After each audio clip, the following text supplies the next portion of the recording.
Clarity, a love letter. I hope that this is the year that you choose clarity. By which I mean, I hope that you do whatever it takes to see yourself clearly in this muddled, confused world.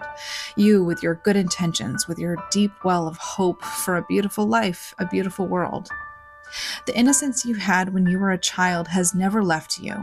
No matter what you've done or how many times you've ignored your own intuition, no matter how far off the path you've gotten, you are still this innocent soul in there. And at the same time, you are wildly powerful. That essence of you is potent.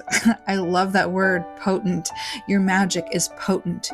You are joyful, hilarious, brilliant, creative, sensitive, courageous. And before you turn this off because it feels like I'm blowing smoke up your ass, let me be clear. I'm not that nice. I'm not just saying this. I'm saying it because I am deadly serious. You are part of humanity, this current humanity. Look around. The world needs you right now. It needs the strongest version of you. You need you and we need you. And your best, most potent strength comes from seeing yourself and living from that clarity, that knowing of who you are and what you can give. This is not the time to hang your head low and be humble and insist on your brokenness. Yes, there is pain. There will always be pain. But seeing yourself clearly is a life and death thing. Oh my God, I wish I'd known this earlier.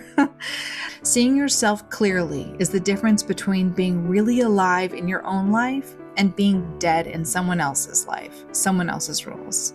Remember the Anais Nin quote, "Had I not created my own world, I would certainly have died in other people's." You are not defined by the darkness that others have given you.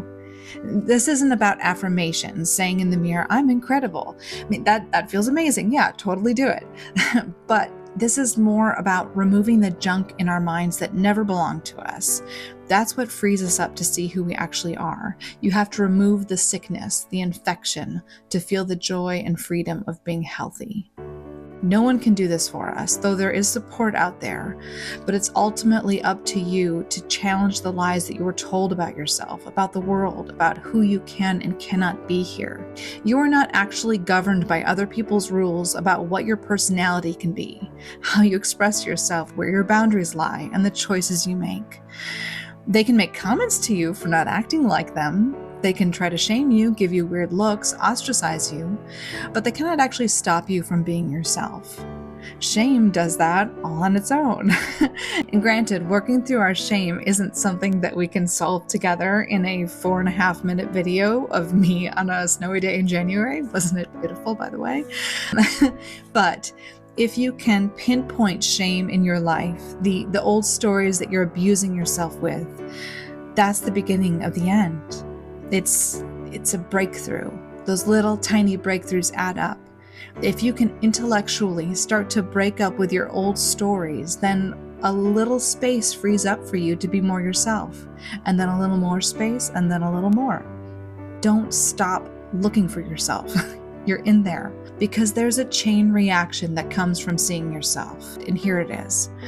The more you see your innocence, your true self, then the more you recognize your natural joy. And the more you start doing things that make you feel joyful, then you're going to bring out more of your happiest self. And the more you do that, the more of a creative problem solver you become, and the more generous you are towards others. And from there, you become more optimistic because you can see more possibilities for change in the world and in your own life.